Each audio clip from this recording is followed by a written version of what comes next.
سنو 90 سیکنډز کې د نن ورځې مهمو خبرونو سره زیما همیرا مهوش. سکیورټي فورسز د باجوړ عمومي علاقه کې د خفیه اطلاع په بنیاد کاروایی دوران دوی شترهګر وژلي دي. پیښور های کورټ سیاسي هلو ځلو او جلسي جلوسونو دوران د سرکاري وسایلو په استعمال بندیز حکم ورکړی دی. د خیبر پختونخوا وزیر اعلی سهیل افریدي په 9 مئی ریډیو پاکستان حمله تحقیقاتو لپاره انکوایري کمیشن جوړولو اعلان کړی. کمیشن به ټول شواهد جمع کوي او ریپورت به کابینې ته وړاندې کوي.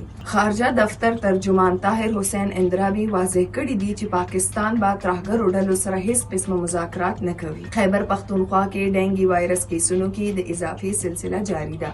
تیر 40 غنټو دوران د ډینګي وایرس نور 50 کیسونه مخې ته راغلي دي چې ورسره صوبه کې د ډینګي فعال کیسونو شمیره 380 ته رسیدلې ده. لیډي ریډینګ هسپتال نیورو سرجري ډپارټمنټ نوې اعزاز ترلاسه کړي.